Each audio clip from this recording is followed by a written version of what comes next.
We are the RoadRunners, and today we are running with Brother Ayomide of the Student Union. Christian Union. Yabatek. Okay, and that's Fatima. She's also with Yabatek. Yeah. And then this way is Islamia.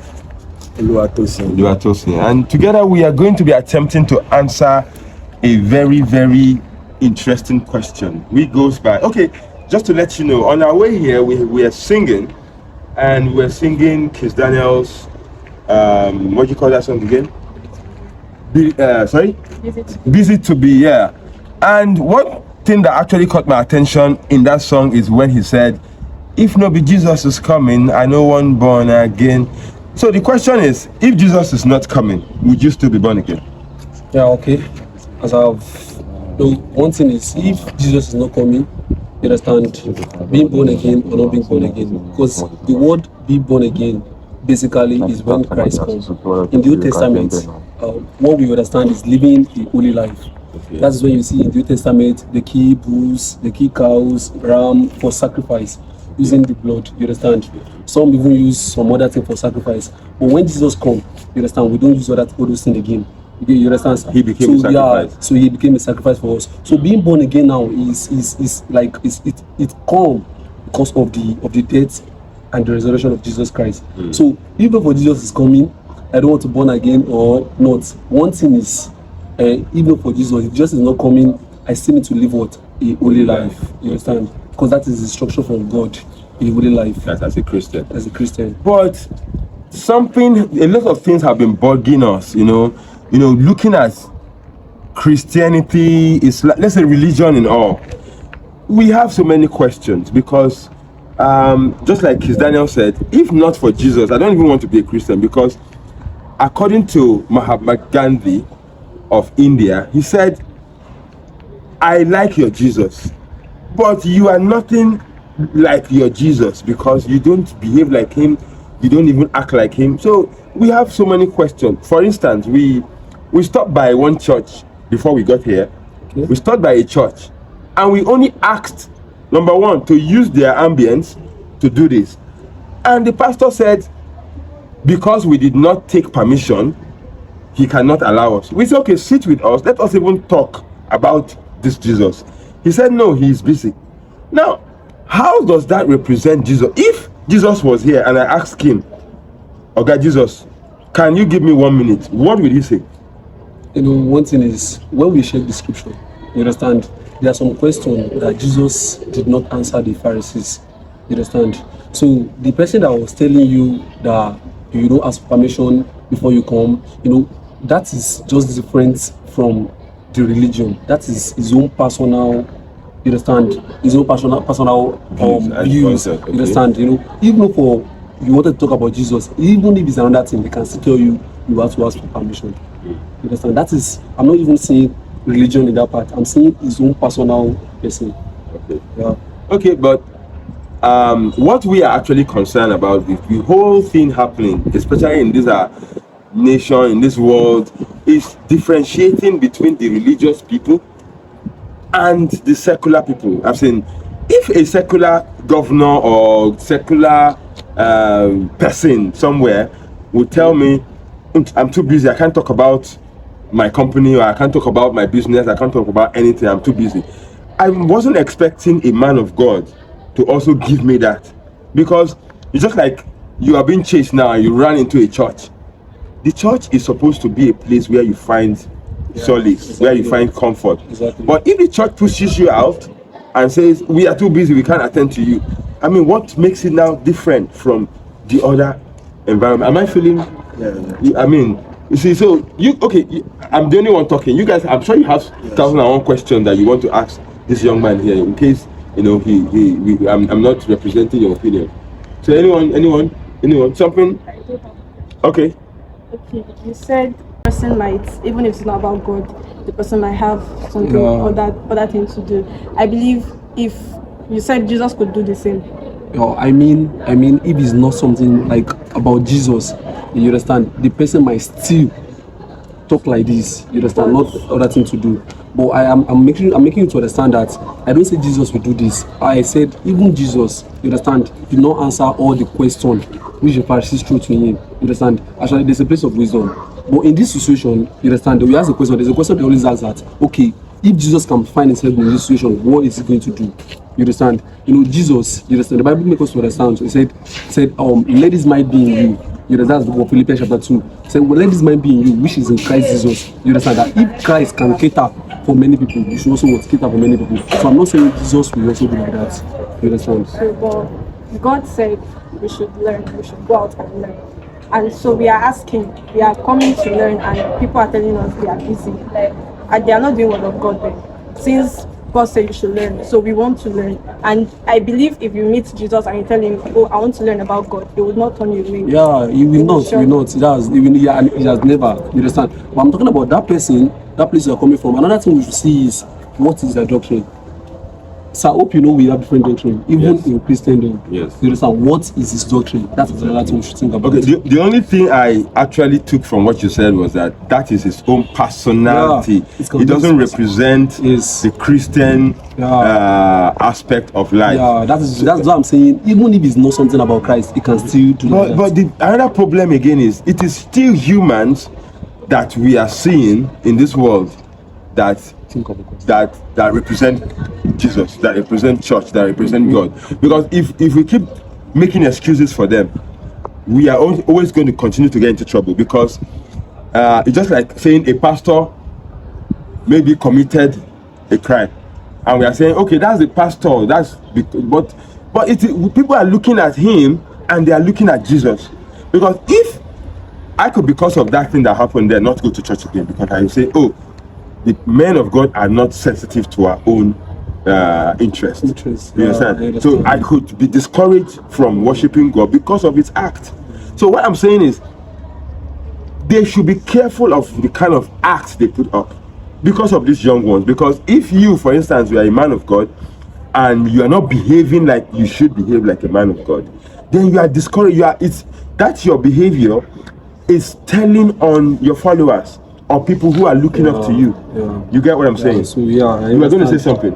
Came to meet us when we got down and was like, who are we looking for, blah blah blah. So the moment he said I am this other girl because we were putting in time, I felt like his reaction was, you're not welcome. Actually, probably because you're a Muslim. Yes, and he was questioning us that why are we look like a foreigner and stuff like that. We asked him, don't you guys accept foreigners? He said no.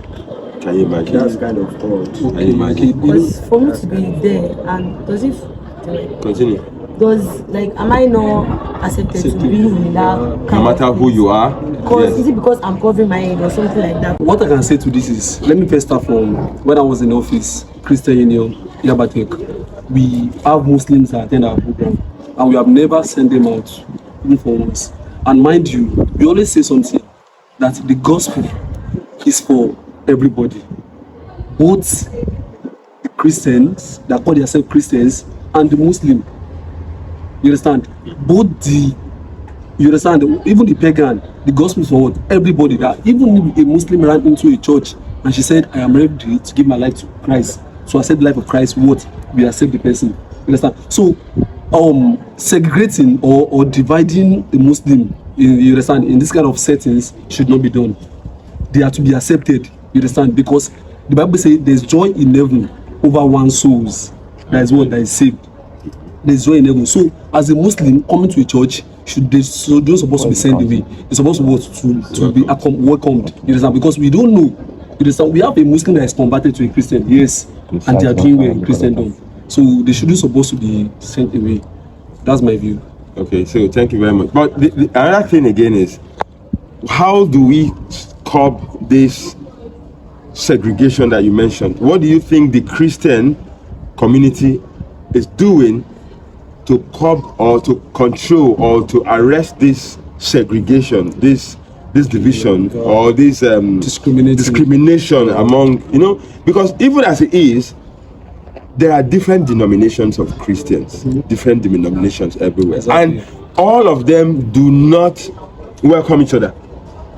Funny enough, I heard somebody, maybe a Christian, call it another Christian unbeliever. No, he's saying He's even quoting the Bible and saying, the Bible said, do not unequally yoke with the unbeliever. And he's referring to another Christian, not even a non-Christian. So what do you think about that? Is that what the Bible said in that part? Because maybe you are a Pentecostal and you meet a white garment, person, and then you are referring to that person as an unbeliever. Okay. And you are even quoting the Bible to support, what you said. Okay. What do you think? What do you say about that? Firstly, this discussion is a kind of a long discussion, but I'm going to summarize it.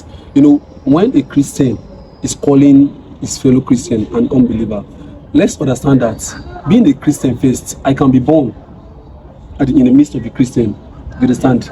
And Christ has not been preached to me. So, believer, so-called believer, they are the people that both accept Christ in them. So, the unbeliever, you understand, they are the people that not both accept Christ. So, when you have a Christian, someone can be a Christian, you can be a church goer, and the person will tell you, I know God.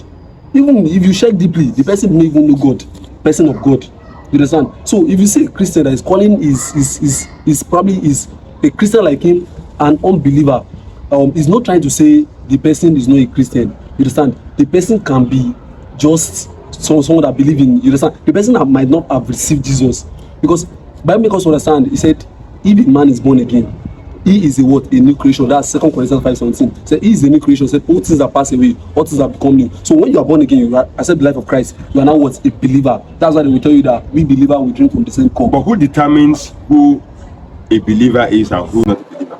The person that determines, okay, like who determines? Because when you see somebody and you are judging the person and saying, though you are a Christian, but I don't think you are a believer. Okay, in that part, the Bible makes us understand that in the book of Romans chapter 2, said we should not judge anybody. You understand? We should not judge anybody. It's only God that has the right to judge. You understand? So the people that now say don't unequally yoke, because they used, I think that you need to explain that part of the Bible. I'm going there. And what the Bible means, we mean by don't be unequally yoked with unbeliever.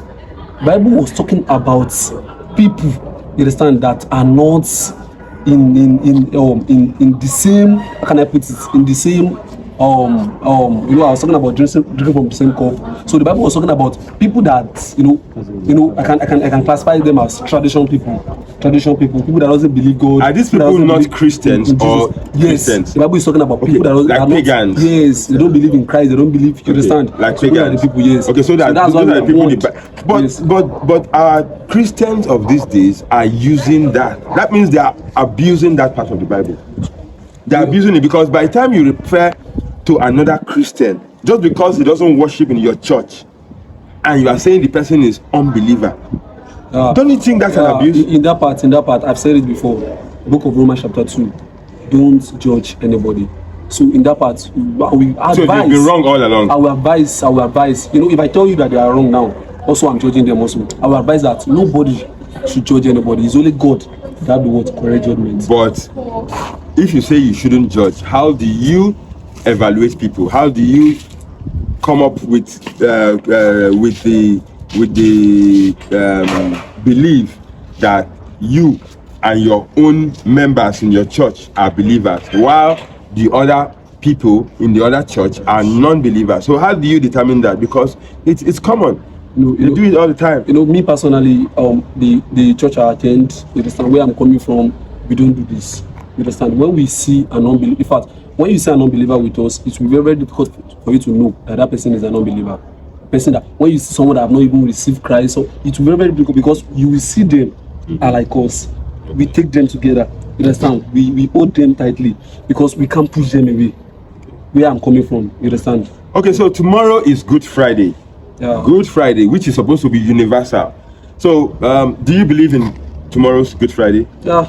Okay, so you believe tomorrow is Good Friday? Yeah, tomorrow is Good Friday. And then Jesus was crucified, Yeah. Do you believe in that? Today is Thursday. Yeah, because somebody said some Christians also don't celebrate all these things. They don't Yes, that's all it. We have some certain of Christian that don't celebrate it. Like that. You understand? To me, it should not be like that because me, I believe in celebrating it. You understand?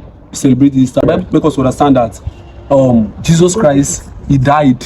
You understand? When we're talking about the gospel now, I said he died, he was buried, and he resurrected the third day. That's the Easter Sunday. That is the day what he resurrected. So this is what every Christian should believe. Yeah, exactly. So people that don't believe that others should celebrate, like people that don't celebrate Good Friday, are they even meant to celebrate Easter Sunday? Because if you don't believe that he died, definitely you won't believe that he rose. Yes. Yeah, that's what I don't. Those people, do you know that there are some people that doesn't even believe in December 25? Yes. They don't even celebrate it. I Also. heard that last Yeah, they don't believe in December 25. So so those are the people. What we do is we don't look after it. You believe this, you do what you believe. You understand? We have never gone and meet them and say you have to believe in that fire. You have to believe. No, just believe what you believe and you do. You understand, sir? Thank you very much. So anybody have any other question for him? Actually, my own question is kind of out of this. Okay. Let me see if I can answer. Yeah, it should be something you should be able to answer. So my question is, how do I know that my faith is genuine? It's genuine. Okay, Paul was talking. He said, I am not ashamed of the gospel of Christ, for it's power of God unto salvation to those who that believe. He said to the Jew first and also to the Greek. So when you read further, Bible makes us understand, he said, the just, I think that's verse 18, said the just shall live by faith. You understand? If you want to know your faith, you understand, is genuine, like your faith is genuine. There's no any faith outside Christ. That's what I will tell you. You cannot come and meet me now. You rush to me and come and meet me and say, I have a strong faith. I have a strong faith. And I ask you, are you a Christian? Do you believe in Jesus? And you say no. I'm going to doubt where your faith is coming from. Because what we believe is our faith is in Christ. Thank you. Okay, now we consider that Nigeria is a religious country. A whole large percentage of Muslims, a whole large percentage of Christians. Yeah. Yet we complain of corruption. We complain of many bad things. So who are the people committing all these crimes in Nigeria? Because there are a large percentage of Christians, large percentage of Muslims. So who are the people making this country so bad? I love this question because it's something I am always against. It's something that always baffles me. Probably if any of us here is on my WhatsApp, probably you have been seeing my status. Because I'm a kind of person that if you are a Christian, I know you as a Christian, as a believer, and you are in these parts, of these corruption parts, I come to you and I tell you, if you are in my DM, you see my status, I don't care. I am against it. And to people that are making this corruption, blah, blah, blah, I will not say, because I will be sincere, I will not say they are probably unbeliever alone. We have so-called Muslims, we have so-called Christians, that are even part of them, which is not supposed to be. You understand? Because if you claim you have Christ in you, if you claim truly you know God, you shouldn't supposed to participate in all those actions. So, do you mean Christians or Muslims shouldn't be in politics? They should be in politics. We can do better in politics. Yes, a Christian or a Muslim can be in politics and will do better. You understand? That is our prayer. And what we'll do better, not to even corrupt its system. You understand? Join them. Okay, so thank you very much, and we appreciate your responses. Everybody is struggling with one thing or the other. So how do you juxtapose this, your Christian faith, and the struggles, the everyday struggles? How does it come in? Because it's more like, should I say yes, should I say no? Because everybody's pressed with one problem or the other. And then how do you cope with all this stress here and there? Because you know that if you go the way of the world, you probably be living a good life because you'll be participating and surviving and doing great things for yourself. And then if you stick to your faith, you will be limited because the faith is telling you, don't do this, don't do that, don't do this, and then you're seeing it that you can actually do it and survive. For instance, exam is going on, your faith tells you, oh, don't cheat, be good. And then there are people who you are smarter than, they are carrying egungun and all that, and they are excelling, and then you are struggling. How do you determine, how do you survive? Let me be sincere, and I will be very, very truthful. I will go back to the example of using exam. In all my exams, I did part-time in ND 3 years. My ND1, ND2, I notice I talk in exam more. I don't carry expo, but I talk, I discuss. The results, when the results come out, I notice that I don't always do well. But I've noticed that any exam I wrote in Yabatek during my HND, I don't have time in HND. My ND3, my HND1, HND2, I don't talk, I don't communicate. I always have the best results. So now, because of now, I'm a Christian now. You know, according to what you say that because of I'm a Christian, because of my faith, I don't want to do this. And you know, people that are not Christian, they are doing and they are doing better. Being a Christian, you understand, can do much more better. I'm just using myself as an example. Any exam I wrote, and I said I'm not going to talk, and I don't talk, I have the best results. And according to what you say, the issue of life now, how things is, I will be sincere with you. The Bible say,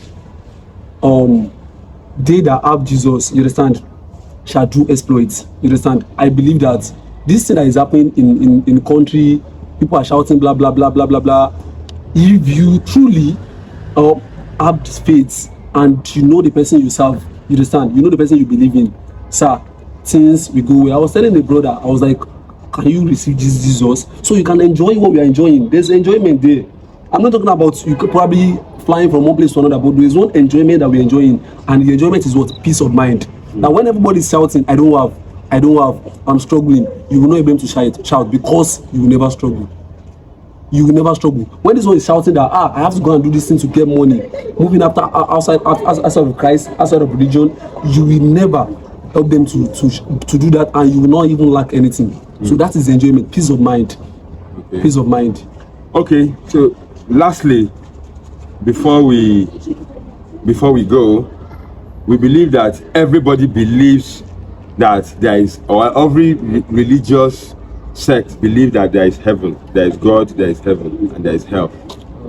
So, how do you advise people to prepare for this heaven, and who are the category of people that would make this heaven? Because we know there are Christians, there are Muslims, there are even pagans believe in God. You understand? And the goal is heaven, right? So how do you determine who is going to this heaven? Okay. Based on your own calculation. I am sure you take your calculation from your own book. Yeah, that's what I want to say. Because my Bible makes us to understand something. It said we should give our life to Christ. You understand? A man that is born again, that gives his life to Christ, you understand, is a man that will see God. Jesus Christ said it in the book of John. He said, no one goes to the Father except through him. You understand? So going to heaven now, number one is to do the will of God. And what is the will of God? That all men should believe in his Son. John 3:16, for God so loved the world, that he gave his only begotten Son, that whosoever believeth in him will not perish, but have what? Eternal life. Okay, thank you very much for coming and participating in today's edition of RoadRunners Adventure. So this is what we do actually. We are RoadRunners, and what we focus on is educating the youths, trying to create a better country and a better society. So if you see us run by your area or run by your wherever you are, please do not send us away like they did the other way. Accept us, because we may have something to share that you might also be interested in. Thank you for watching, and God bless you.